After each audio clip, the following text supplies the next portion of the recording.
Welcome to the ultimate podcast experience with conversations about politics, religion, finances, and the meaning of life, and all the other subjects and stories that Nana told you not to bring to the kitchen table, and a whole lot more. Join our hosts, James the Red, Eule be back, and Sam the slippery smooth producer as they settle the ultimate question: have y'all heard about this? Don't make me sleep in the guest bathroom, please. It was an accident. This guy loves steak. Yeah, like if you have to choose between the manure truck and the family of four on the highway, like you want to be making that decision. Don't let her drive. That's pro level right there. Whoa. Brrr, it's mode. Is that not how you're supposed to drive? Then we'll go to your stupid webinar. When I'm rolling up with the ladies. Vote big, vote little. Have y'all heard about this? Thanks for stopping by today. We're rolling. Hey, Good seriously, morning. thanks for stopping by today. Welcome to the Have Y'all Heard About This podcast team. Glad to have you. We have some milestones. We do. This podcast is exploding. We heard today that there was someone from Russia listening to this podcast. There is. He or she. I'm going to assume he for some reason. I'm going to assume it's Putin. Putin Dear has... Vladimir, in his spare time, needs a laugh. Hey, everybody needs a laugh, even Vladimir Putin. They do. Everybody, you're right. So yeah. Can I just ask you, how do you gain world dominance with the last name Putin? Putin. Like, do you think that the ex-president Bush, or I guess you don't call them ex-presidents, but President Bush, the junior W. Bush, W. do you think he really called him Pooty Poot? I wouldn't put anything past. Have you heard that W. he He did was that? funny. Yeah. He's funny. That was like his Yeah. nickname for him. Hey, Pooty Poot. He is funny. And, because they probably don't even get the joke. Like, Russian kids aren't going around saying, oh, he's Putin. He's Putin. You're like in our life. Oh, Yeah. Yule, no more jokes about pooting. Grow up, Yule. Well, I just listened to yesterday's This is podcast, and that's all that's been on my mind. His bathroom humor. This is going to be the potty podcast number 2. Oh man! So I got after my wife listened to the podcast, I just got this look from her. She always has this really sweet. It's a sweet, endearing look, but it's almost like she cocks her head to one side and she kind of closes one eye a little bit and kind of is like, "Why?" I was wondering how the wives were going to react. I don't think Chelsea's listened to it yet. Look, Oh no, Tara thought it was great. I've always everybody. Good. I've always had a real. Again, I don't want to be like too Donald Trumpish, but this is the greatest podcast ever. I think so. It's huge, It's huge. and people are like, We have just received a notification that we've had over 500 downloads of this podcast. "That's right." I mean, you got to start somewhere, and I don't know if we would have done an over/under on how quick we would have gotten to 500. I don't think it would have been now. No, it would not have I've been been called like in 6 years, maybe. It wouldn't have been called an over/under, Yule. It would have been called a high-low. High-low. Do you have any high-lows? Y'all have any high-low shotguns? Hello. That's what they should call them. I never heard it called a high-low. Let's go to Academy. We could record this if you wanted to. Okay. I've got the mic. Just do it. And one at a time, and maybe like over a Just series start of a 30 trend. minutes. Just keep asking Ask for 'em. about high-lows. I'm going to call Yeah. Beretta. Hey, I'd like to have a high-low shotgun. Do you make those? Like, let's make it become the term. Let's do it. Oh my goodness! So we got a review. I think a celebrity review again. We're getting a lot of these. We got an email. We also got an Y'all email didn't see asking for this. some help. No, y'all didn't see this one. Have y'all heard about this? I actually, I check the email occasionally. I told y'all that if it's a guest I don't like, I just go ahead and delete it before y'all see it. Dude. But I What in got the so world? excited. Evander Holyfield wanted to be on here. I was like, nah. Just too edgy. Vander Holyfield. Taylor Swift want to be on here? I was like, But I did check this the other day, and Andy from Pandora actually wrote us an email, but it was a solicitation, so never mind. I was gonna say, like, I got so Oh, I've been excited. waiting for Pandora. Like, I'm gonna throw Pandora under the bus right now. No, they're emailing us. Oh, I mean, Andy. I don't even. Why? What's the deal what with did he Pandora? say? I What don't did even he listen to say? Pandora. She. Well, I've been waiting. ANDEE. No, they're Just trying read to it, Yul. they're trying to get us to go on a webinar. They're trying to solicit Okay. us. Well, they haven't even approved our podcast yet. Oh, maybe we need to do the webinar. So I've literally submitted it like months ago, and I checked back. So Andy, Just put us on the platform. approve our freaking podcast, and then we'll go to your stupid webinar. Is that Hot like take. a Twitter verified check mark? Like if we're on Pandora, then we're big time. They're not even. I mean, they're not even one of the top play. Yeah, Like, I was about to say, do people even use Pandora? I don't know why they haven't approved us yet. It's probably because I just dissed them. Yeah, right on the podcast. All right. Well, thank you guys for listening this morning. Have y'all heard about this podcast?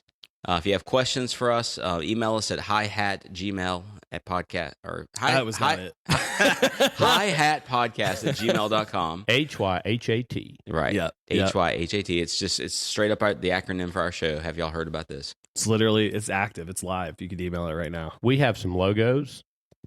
We ought to start doing some merch. Yeah, we're gonna start a merch store. Yeah. We've got big plans. I did like I forgot to mention that, but I did sporadic see those, implementation, really but big plans. My favorite was the 1-star one. That was good. Core made those. One of my daughters. James's that was really cool. Talented for sure. Tell them it just says 5 1-star reviews equals a 5-star review. Yeah, I love it. Somebody's listening. That's our motto. That is I think that's my favorite one. Well, speaking of 1-star reviews, so we got this review from Bruce Springsteen. God. And I'm going to go ahead and just read it for you. Not Bruce Jenner? We made it. Oh, I'm sorry. Bruce Jenner doesn't exist anymore. I'm sure this has to do with your concert going in Memphis at the Pyramid. So he heard it. Bruce Springsteen says, "Good morning. Have y'all heard about this podcast team? I just want to say that overall, I like your podcast." He says, "I can tell that you guys are pretty cool.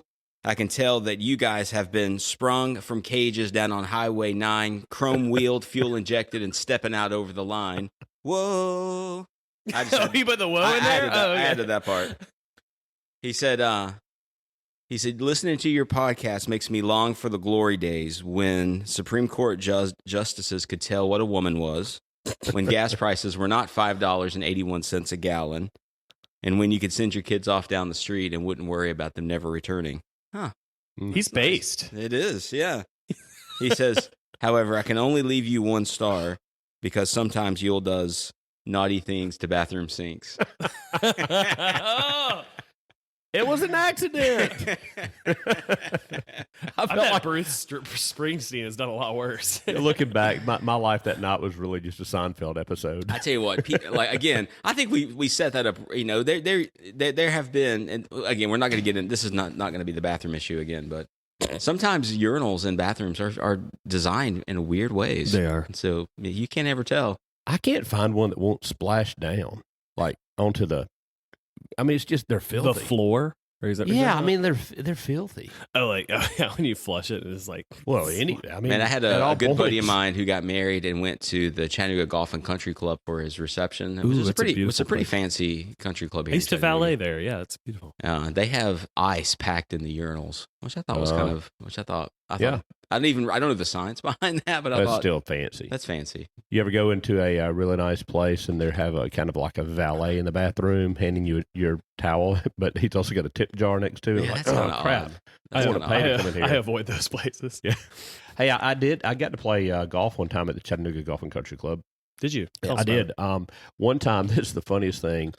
Out of curiosity, one time I Googled like what the initiation fee was to join there. It's outrageous. It was on the website basically said this is by invitation only. Oh my gosh. Yeah. So it's like we you're don't not even going want to just your walk money. up in here and say, when do I join? Bushwood. Right. But anyway, Oh my so it's pretty prestigious, invitation only, which probably means I'll never be a member there. However, if I do, I'll bring you guys and we can wear overalls and play and see if they kick us out. Oh my gosh. But no. In all seriousness, years ago, I was repping for a company, and I'm not going to say it because I don't think we were supposed to play golf with the doctors, even though I think the statute of limitations is over for what I was doing that day. We know it happens. They get winded that. Well, it was exact opposite. Like you would think that's what I was out there doing, but what happened was I had a guy who was actually, we had just become friends, and it wasn't about this business relationship. We were buddies, and we hung out a lot, and we played golf a lot. Like he'd play on his dime, I'd play on mine. There was never any like I'm paying for anything. Oh, okay. We were just friends. Wait, I'm saying that like right. No, which was the funny thing because I actually asked my boss one time. I was like, "Can I not be friends with the doctor? Like, there are all these rules and restrictions." Right. But anyway, we went out there what it was, he got an invitation from 2 members who were specialists, and I won't call their names, here in Chattanooga, and they wanted him to come as their guest because they wanted him to refer his patients to them. So it wasn't a pharma thing; it was actually a relationship, a specialty type relationship. So he says to them, "Well, I'll come if I can bring my buddy." So he invited me. I didn't get invited by like, have you ever heard of Iuka, Mississippi? I got invited by the doctor, which I was like, man, that's pretty imposing, but I'm not going to miss up the chance to play out here. So it was a fun day, beautiful course. How did you do that day? I think I played decent until toward the end. There's a river hole, and I'm like, man, the one thing I don't want to do is hit this ball in that river, and that's exactly what I did, out of bounds. So I probably took double or triple bogey on that hole. That's a good analogy. Probably shot about an 82. When you sit there and worry about failing and worry about like a problem, and then you just wreck your car right into it. You just worry right into the ditch. Exactly. I don't know if you guys have y'all ever played golf? Really? Not. Putt? Yeah, I mean, I did some. I was left-handed. Y'all may or may not. I am left-handed. Y'all may or may not understand the significance of this because you were talking about seeing the obstacles. I like to warm up before I play and go to the driving range, and they've got all these stakes out there. And man, I feel like I can just drop those balls on those stakes like I'm a pro. And then you get out to the course and none of it transfers. And I've always said, if I could invent some glasses that while you're on the golf course, you look up and all you see is the driving range, like, I'd be pro. Whoa, you could do that with VR. You could do VR goggles. I don't know if I could do that either. I actually went out there one day with my AirPod Pros in to just warm up on the driving range, and they're noise canceling, and I couldn't even hit the ball. It was the weirdest thing. That is odd. I thought my club was broken. I was literally picking my club up, looking at it. I just wanted to listen to some tunes and hit. But there was something with that noise canceling that messed up just my hand-eye coordination. Whoa. So I had to take them off. I had to take them off so I could hit the ball. So just note to all of you listeners, like, do not use AirPod Pros on the highway. Yeah, I think they could be horribly distracting. I really do. That's crazy. Well, speaking of being on the highway, we got an email in from someone asking for some advice. So you want to kick that off real quick then? Yeah. So we got this email. The email was signed white knuckled and puckered. Wow. So I'm assuming it's a Mr. White knuckled and puckered sent us an email and said, "I need help, guys." So I'm going to read it to you. Is this a medical problem? He said, a bathroom problem? Dear HYHAT podcast team. He said, "I've got a question I'm hoping you can help me with. I need to figure out a way to let my wife know that her driving scares me to death. How can I broach this situation with my wife in a way that will continue the marital harmony that we've had?" Signed, White Knuckled and Puckered. I've got a joke for that, but so if I tell it, your marital harmony your wife at and least your wife driving disbar the podcast. Disbar. So I'll tell you that one later. Listen, this is very straightforward. This is the easiest question I've ever been given. Take it, Eule. Don't let her drive.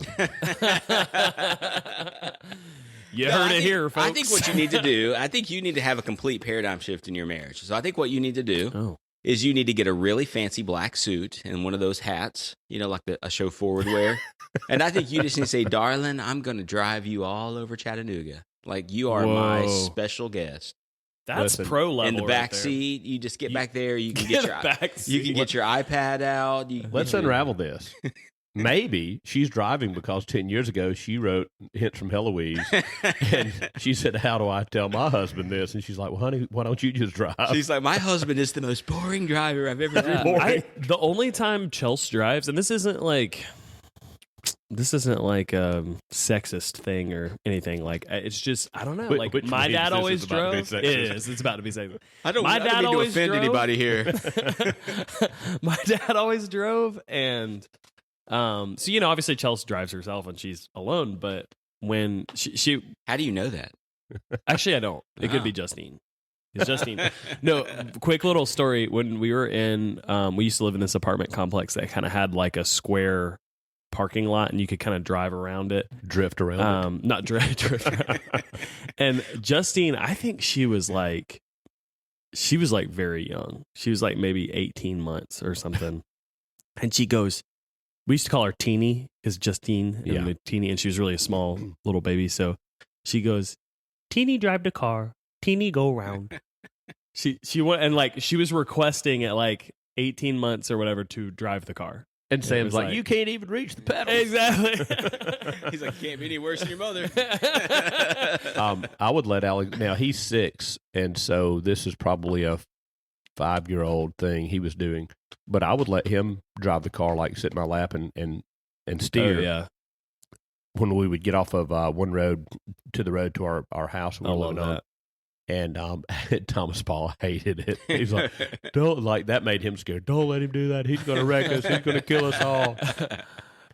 Alexander's real, like, I can imagine, like, if like Thomas Paul seems like a more like type A kid. I don't know if that's oh no, right, he's the most laid back kid. That's not like, yeah, that's, oh yeah, I guess that's kind of what I meant. Like, just that's, I guess type A isn't laid back. You but totally like confused everybody with your anyway. Thomas Paul's laid back. Alexander is. He seems like a free spirit. Yes, and that is I can scary see having that. a free spirit on the wheel. Yeah, for sure.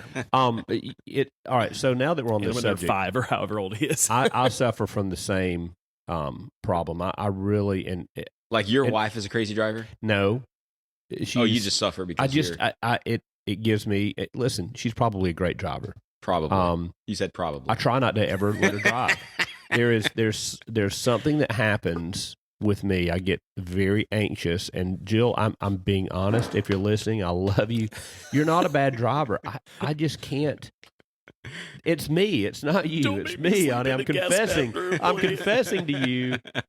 There's an it's anxiety. not you. It's I think me. maybe I think it's I'm out of control of something. If something like, I just know that if the absolute worst happened, I would want that burden on me.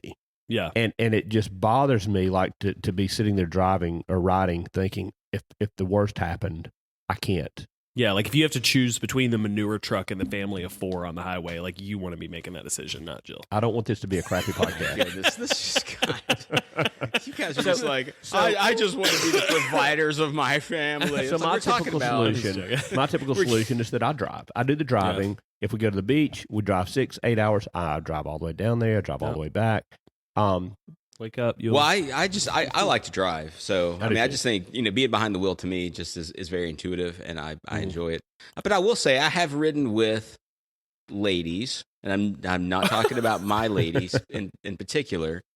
I'm talking about the larger, lowercase L ladies, Women. like my sister Girls. maybe, or That's I'm the just saying- weirdest way to put that. I'm trying to frame this so that my wife doesn't think I'm talking specifically about her.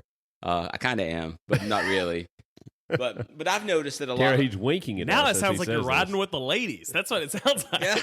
It sounds so much worse now. Do they have All on right, chauffeur hats? let me rephrase this. Is this a limousine? When I'm rolling up with the ladies. Yeah, exactly. I'm like, what? So no, I have experienced this tendency to pull out from a dead stop at 68 miles an hour. Like where you're like everyone's pinned back to the seat. Is that and then- not how you're supposed to drive? No, look, so driving is supposed to be controlled and supposed to be fluid. I agree. And people Yes. aren't supposed to spill their coffee and then have their coffee like land in their laps. But I've experienced that, and I've also experienced the sensation of going 60 miles an hour down a road and knowing that there's a stop sign, 100 feet in front of you, but you still do 60 miles an hour until that stop sign is 2 feet in front of you, and then it's like, wow, and then everything's like up into the dashboard, and you're That's like tough on a screeching it. motorcycle too to want to do that. Just get up to speed, and you're like, I know I'm gonna have to stop in 100 feet, but I just don't want to get 60 miles an hour. It's called 30% braking. That's what that exactly. It's Or you ease into very the stop. smooth. It's all smooth. So don't brake until the last 30% and No. then slam it. I think that's what's confusing is whether you're braking from, 100 feet or 100 yards. Mhm. You are supposed to decrease the speed that you're at Mm. and in thirds, kind of, and that's Yeah. more of a feel thing. Yeah. But yeah. but you can brake suddenly, and swiftly, and it still kind of be an ease into it. Brake. You Mhm. don't just Yeah. slam on the brake. Right. No, yeah. No, and it's good to like if you see, oh hey, I'm gonna have to stop in 100 yards. I see it ahead, just to go ahead and start slowing down. Okay. It's better for your gas mileage. So I've got here's a little trivia for you. How long does a yellow light stay yellow? Until you, who knows? Because you always just breeze right by. No, it's defined. It's defined. Who knows? It's unknown. It's yellow. As long as it takes me to get through it. So this will help you in your driving skills. 3 seconds. Well, if it is, maybe. A yellow light is timed for 1 second per 10 mile per hour of the speed limit. So if it's a 45 mile per hour speed limit, it should stay yellow for 4.5 seconds. Wow. Oh, so it's actually tied to the speed limit. Correct. Which I've always heard that like stoplights down a highway are all timed on the rate versus your speed versus time. So they actually change based on the rate of speed that you're supposed to be going. I think traffic engineering is the biggest miss in modern times. Well, all you have to do is drive down the ridge cut and be like, okay, this is like a meteorologist out here designing a traffic flow. Yeah. With all the technology we have, we really should be able to. Traffic should flow like blood through your veins. I mean, have you guys been over to the new East Ridge interchange right over there between 75, 24? I hate it. That makes me want to cuss. It does. There was no reason for it either. Like, why did they have to like? It goes down why to do they one have lane. To cross? No, not even that. When you come 75 north from Atlanta or from any point in North from Georgia, Ringgold, you're coming up, and you're heading toward downtown by taking 24 west, which now goes you turn down to one lane. This is like the most heavily traveled interchange probably in East Tennessee, and they have it down to one lane. I'm talking trucks, passengers. Yeah. It is. They say they're going to fix it, but it's like, why not just do it right? They the first time? what fix? It's like that's like when they worked on it 8 years to give you one lane. Hey, we're gonna fix it. It's like, well, you were working on it. Like, just take another 8 years. Listen, you guys don't understand. If you work in a government agency or you have a government job, you can't fix something. Because then you'd have no job. Oh, no, hold on. Breaking news. The government is fixing something. Did you not hear? Hang on. Can we wrap up this white knuckled and puckered? Do we feel like we helped them okay? Listen.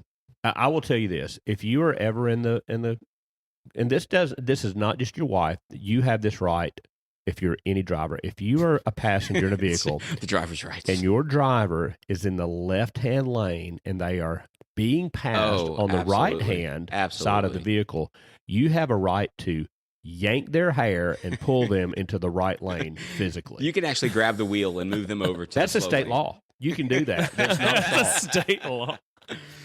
Listen, dude, just tell your wife that her driving scares you. I mean, just get it out there. You guys need to communicate. Here's what I would do. I would get a blindfold and put on the song "Jesus Take the Wheel" and just hope you don't die that day.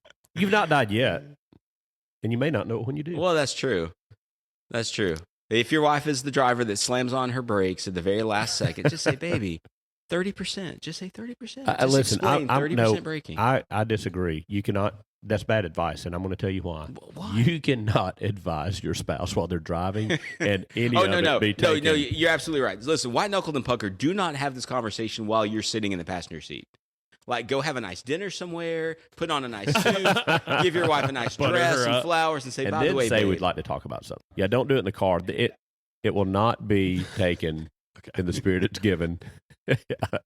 I'm telling you that from experience. That's right. Buy your wife some flowers and say, honey, I want to drive you around everywhere because I love you that much. When Jill was in college, she slightly rear-ended someone, on a like it was like a tap. It wasn't like tap. She, 45 and smashed cars. But she used to wasn't do that paying for attention. fun. And she hit someone, like a true rear end. And so the funny thing was, she said that oh my goodness, I'm so sorry, just wasn't paying attention. And the lady gets out and has some kids, and everybody's like fine, and just talking about it. Oh, don't worry about it. Said the cops got there and said the lady started squalling. Oh, my baby's and I don't think anything ever came of it. But Jill and I, coming up in June, 20 years of marriage, we'll celebrate. And anytime we start having this, who's a bad driver, I said, I've never rear-ended anyone. Ooh. and so, you think you're the perfect driver, she'll get on. Well, here recently, probably I've not even had it fixed about a year and a half ago. Well, actually, before we moved here, I was backing her car out of the garage and hit her side view mirror on the side of the garage and broke it. And then I more recently, living up here, was pulling into a parking spot in one of these parking decks, which are pretty narrow. Yeah. And I'd like totally sideswiped this car. It was sitting still, and I like hit it. I'm like, oh, you dummy, Wait, just recently you did that? Yeah, about a year ago. Dang. And so so now she's like, well, I've never hit two things, that weren't even moving. So, maybe you need to go like real. When you get to a certain age, maybe you shouldn't even be driving. Maybe it's this driver's. Maybe that's what you need to tell her, sir. Maybe. You're too old to drive. Hey, let me wrap that one up because this is kind of a neat thing too. Here's some. We said we're going to give advice on this show, right? So here's some advice, and this is not a joke. I mean it. I was taught years ago by my dear sweet mom that if I took something that was not mine, I'd pay for it 10 times over. And that's good advice. And I had to test that a few times and to see if, I wasn't testing it to see if it would bear out, but I will tell you this, I saw it bear out. I saw some things that I did earlier in my life that were intentionally mean-spirited toward others that exact same thing came back and bit me in the butt 10 times. And that's, I can lay that out for you on a different podcast because it may take a while, but I got it. Like I was like, Lord, I get it. Yeah. Okay, So I'm done. when Christ says, "Do unto others as you'd have them do unto you," that's people talk about reason karma. That sounds like super karma. Yeah, it is. And so, so I hit that car that day. I don't believe in karma. I hit that car that day, and I get a note out. I'm like, hey, I'm parked right next to you. I didn't know what I would, like if I would get to see him again or. Like, I got to go to work, and they're not there, and I don't know how to track them down. This is a public city parking. They could have been in any. Oh, this is when buildings. You sideswipe the car in the parking garage? And so I wrote a note, said, my name is Eule, and, wrote my full name. You'll be back. Here's my phone number. I accidentally ran into your car. Here's my, license number, my phone number, my license plate number. I'm right next to you. Like this, here's my car, too. Right. And please call me so we can, deal with this. So later in the day, I'm coming out and, I'm thinking I've done, like that's a stand-up thing to do. Man, I'm such a good guy. And I'm coming out and this guy and girl are standing there by this car reading this note and they are fuming. Like they are so mad. And I'm like. Oh, you actually found the people who owned the car and you saw them. Just out of pure coincidence.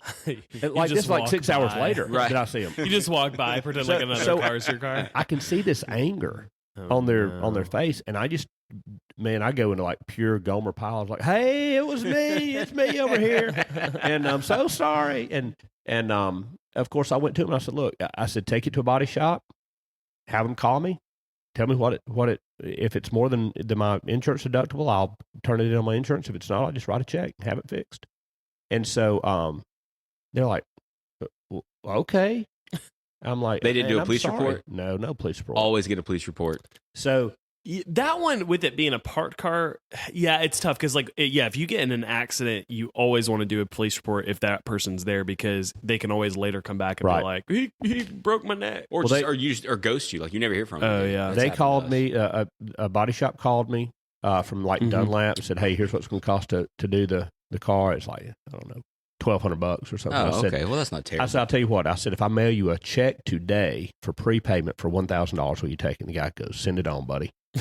So I wrote a check, sent it. I mean, and that may not be the exact amount, but my point was the last thing I wanted to do was try to get out of it because I knew, dude, you're about to total 10 cards if you don't stand up and just admit what you did. Right. And those people, after it was all said and done, the guy emailed me multiple times. I'm baffled at the responsibility you took in doing that. And, they thought they were about to get screwed. I think so. But guys, I'll tell you this. You only have one reputation. Protect it. Yeah. That's my advice of the day. It's good stuff. That's good, man. So, all right. So that reminds me, Eule, there was a time when I worked in this office. It's not the current job that I have with my top secret job with the U.S. federal government. But and this was a very boring insurance company that I worked for, and so if you think The Office, Dunder Mifflin. yeah, that's what I'm saying. I think a lot of the episodes for The Office came out of this insurance company. And so one day we were sitting in this conference room, and we were on the first floor, so we're looking out into the parking lot, and I see my buddy Sean's car out there, and I said, "You know what would be fun, guys? Is this Sean with the shoes? No, it's a completely different Sean. No way. Yeah, multiple Seans. So I said, guys, let's go out there and put a note on Sean's car and just say, I am terribly sorry that I hit your car. If you will call me at this number, we'll make it right. And I gave the number to the conference room. So I put this note on his car, like under his windshield wiper. And Sean walks out there, and Sean was a good guy. He was one of those kind of guys you have in the office that is just, I don't want to say gullible, but it's just kind of like just kind of like an easy go and just whatever, cool guys, whatever, whatever's fine. This was Sean's personality. And so he gets out of work one day and he's bebopping back to his car, and he had just gotten a brand new car. I think it was a brand new Nissan Maxima. And this was back, 2000. It was a nice car. Well, that's a nice car just in general, yeah. So he gets in his car and he pulls out from the parking space and then starts pulling out, and then he stops. And there's like 5 of us sitting around the conference table just watching. Like, what's he going to do? And he gets out and he opens the door and he walks around and he takes the note and he just stands there. And the note only said, "Hey, sorry I hit your car. Give me a call and we'll make it right." Or I'll make it right or something like that. I mean, it didn't say a lot. But he read that note for 48 seconds, just standing there staring at it. Like, what in the world? He doesn't even want to go do a walk around of this car. And then he takes it, and he's like looking at his car and looking at the note, and then he starts slowly walking around the car. And then after, he kind of just stands there, and then he gets in his car and then starts taking off again. And then he stops again and gets out again and starts walking around the car again.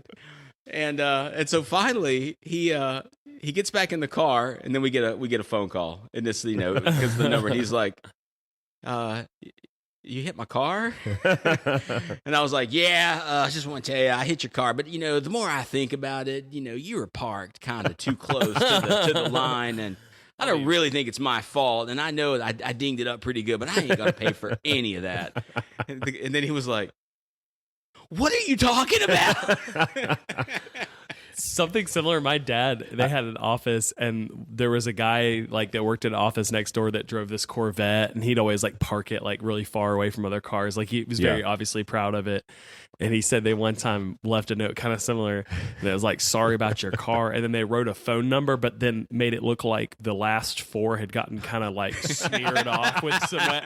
So it smeared. So it was and he freaked that they were watching him, same thing. And he freaked out. Oh man, we should just go do that as a podcast. Dude, that would be hilarious. We could make a YouTube channel out of that. I was thinking of a few things. I had thought of an idea and I forgot it, so it's not really useful anymore. Sam had one good idea. One good idea. No, I think we should do some some pranks, put them on YouTube, some things like that, because it's really fun. I will say though that I've seen some YouTube prank channels that are just way too much. Oh yeah, way too much. I mean, a lot of them are fake, and then the second, are they really? Yeah, or they're I went and said I had a gun in Compton, and it's I know. That's not stupidest thing. That's not a prank. Imagine. That's you're trying to die.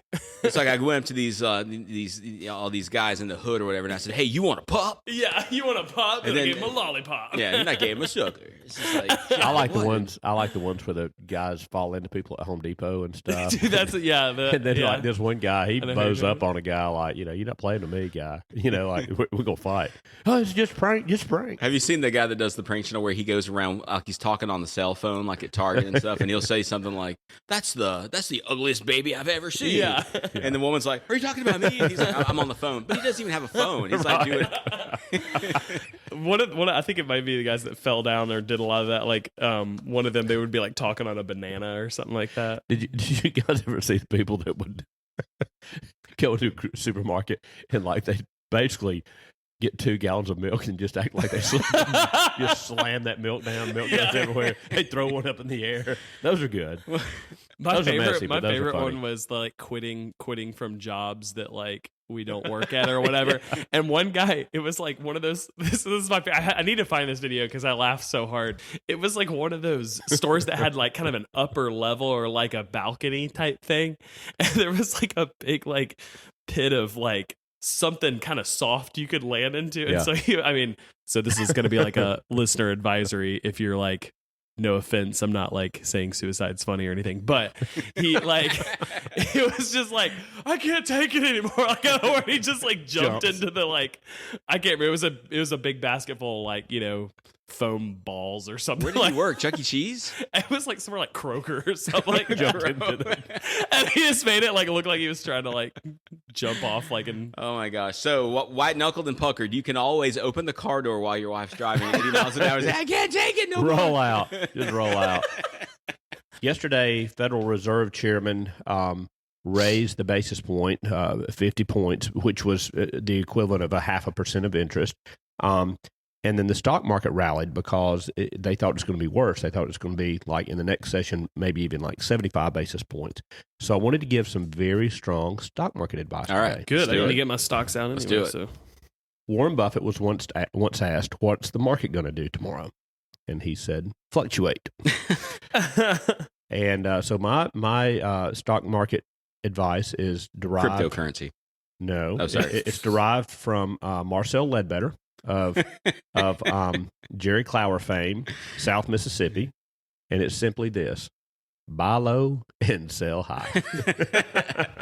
What can you buy low right now? That's the question. Oh goodness! everything's kind of low right now. Unfortunately, I got into the stock market game and I just did like a little bit of money, like money I didn't mind completely just losing. So it was just for fun. But I bought high and now it's low, and so I've like, That's lost. the exact opposite. I've of lost. Marcel Well, I mean, Ledbetter's it was just like everything was going up, and then all of a sudden, ton of stuff happened.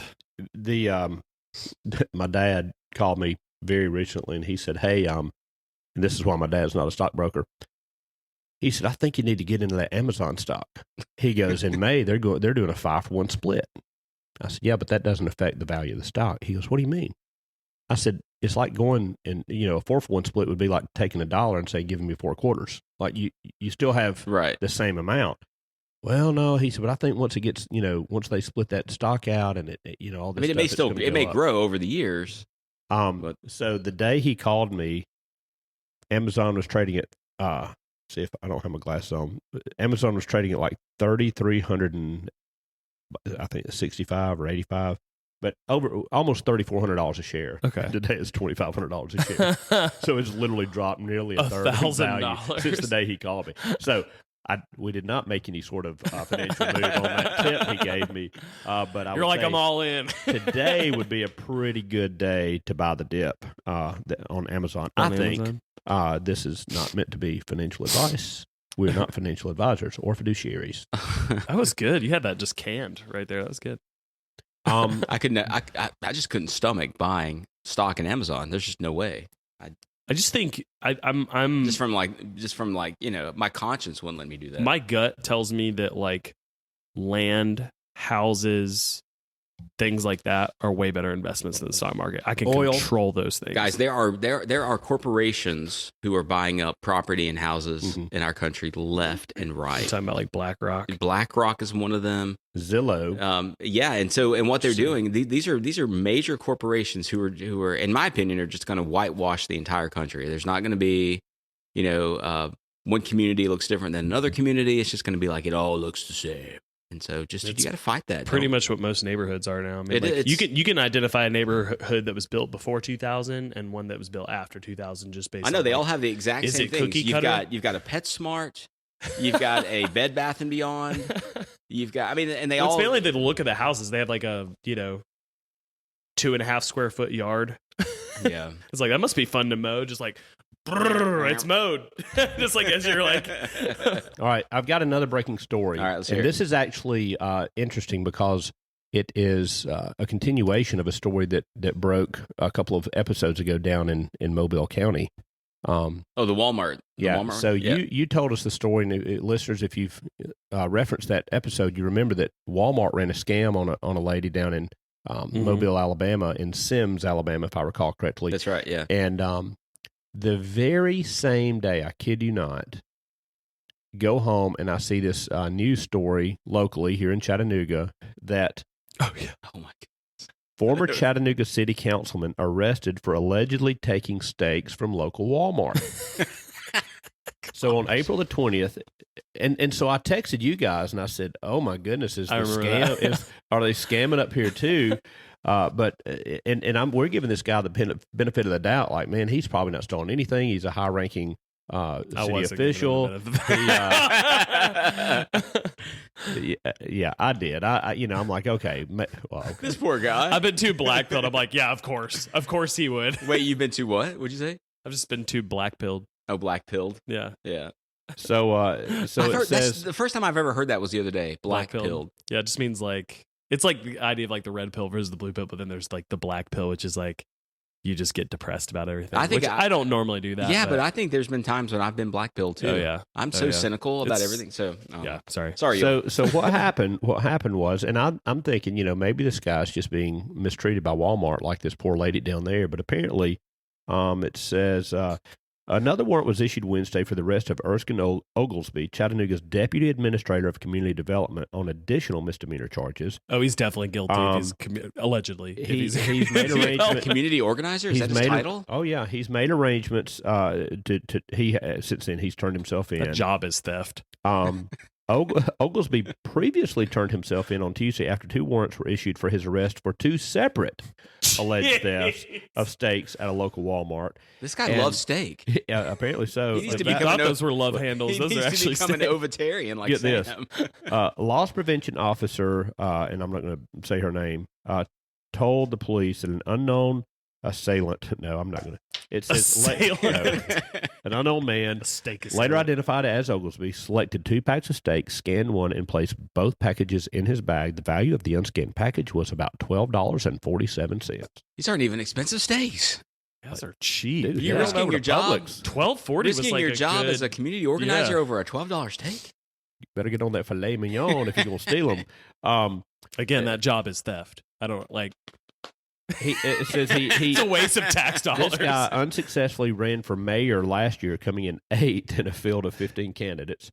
But here's the other thing. That's right in the middle. That's not terrible. So I kept watching this story a little bit unfold, and apparently this guy, there are other victims coming out saying, yeah, he's been stealing from us for years too. Oh my gosh. Yeah, people are just like taking it.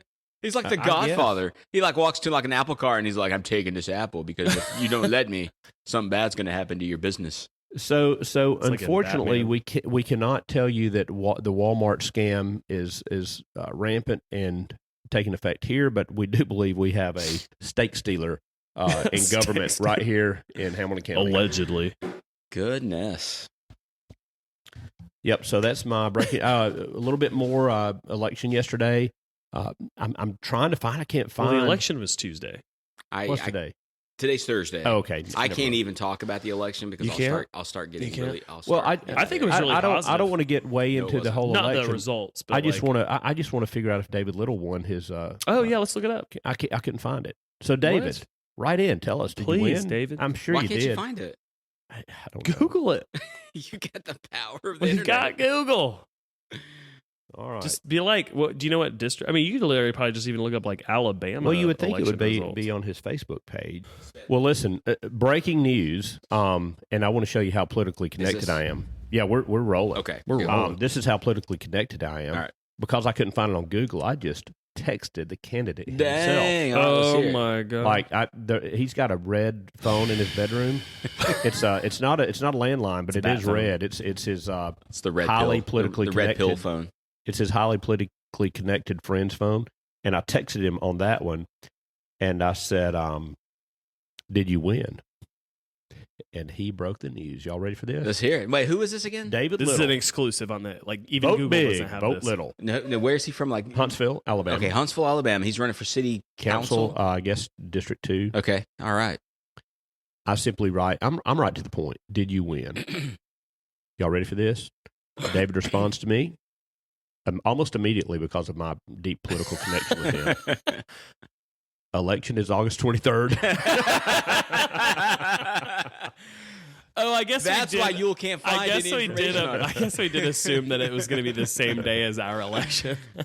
Yeah, so sorry, David, that we're not following the campaign. Well, let's definitely have closely. him on earlier so that we can kind of help him out a little bit. Look, I don't know that he'll have time to deal with some rinky-dink Chattanoogans like us when his voter base is in North Alabama. We have at least 2 listeners that are in Alabama. He's not here one at a time, and he's mass communicating. It's probably him. That's why he wanted to. Now, we will have David on the podcast. He'll be a great guest. We've got to figure out, from a technical standpoint, how to do that. I want to have the guy from the cigar shop on. Yeah, I do too. Dennis Massengale. He was willing. So that's right. He would get him on. He would be a great guest. I promise we'll have guests, guys. I promise. I know I put that in the description. I know I said the word frequent guests, and we have had one. Can I tell y'all one more North Alabama news story? I keep up with so much North Alabama. This hit really close to home to me. I grew up in Colbert County, Alabama, and the bordering county was Lauderdale County, Alabama. This has made national news. I don't know if you guys have seen it, but a woman working at that corrections facility at the Lauderdale County jail, the one that ran off with the inmate, helps an inmate escape. They've run off. They are on the lam. She was retiring that day. Why didn't she just wait? Did she do it before she retired or after she retired? It wouldn't have mattered. She let the guy out. She had to do it while she was at work, I guess. But they're on the lam. This game will be up, I would say, within 7 days, and I just hope it ends without incident. They're running from the law right now. Yep. Yeah. Is it like a romantic thing? Can you? Sure, yeah. It's a romantic thing. What's he like? 18 years old? No, he's a bad dude. I heard he was a murderer too. Yeah, I read just a little bit about it. So I guess he's not in jail for stealing steaks. You can't leave prison and go to Sayhuatnehu, Mexico, like Andy Dufresne did. You can't do that anymore, right? Like you just don't. I don't know. You don't disappear off the grid. I know you could do it the opposite. I know you could do it the opposite way because our southern border is very Swiss cheese right now. But I had I won't name this. I won't name this guy by name. He's probably not listening. If he ever does, please know that I protected your anonymity and I respect you for this decision. But I did have to tell you guys what he did. He's a pretty high-profile defense attorney, and so. Legal family, a lot of lawyers in the family, and does criminal defense. And in this great United States of ours, we're afforded that right. Well, the thing about being in criminal defense is there's a lot of money in it, and a lot of criminals, and so I'm always like asking people, like, how do you defend someone who you know is guilty? Yeah, it's tough. And they're like, well, you're not always defending them to say that they're innocent. Yeah. You're just trying to mitigate their guilt and tell their side of the story. And sometimes that's a good mitigation, and sometimes it's not. But nonetheless, you just try to advise them on what's in their best interest. And the attorneys also understand the implications of a plea versus a judgment versus a sentencing, and how, to try to help someone weigh all that out decision-wise.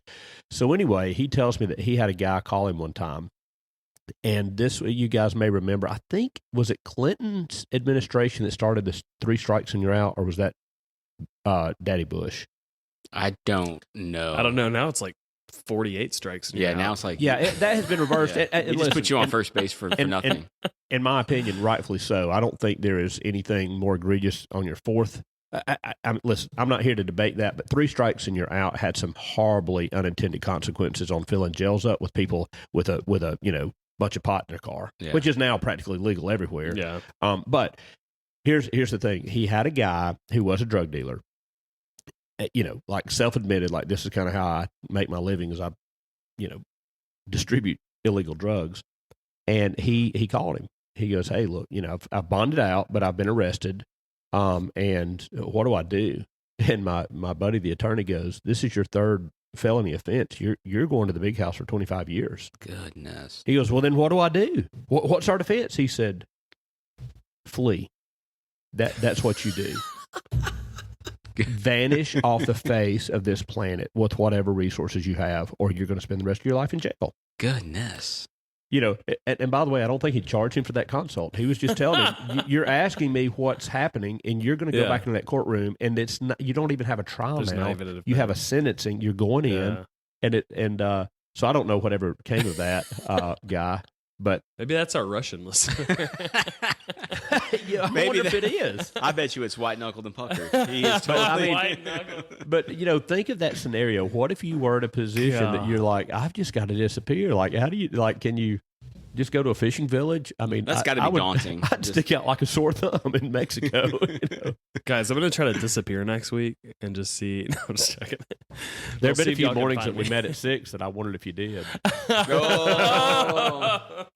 Weird. All right. Well, thank you guys for listening to the podcast today. This is Have You All Heard About This Podcast? Don't forget to leave us a 5-star review. You Or can 5 1-star reviews. You can leave us 5 1-star reviews if you like. Also, don't forget to share this. Tell 80 of your friends. If you don't tell 80 of your friends about this podcast, you probably will lose money in the stock market. Just saying that's or your your car, maybe.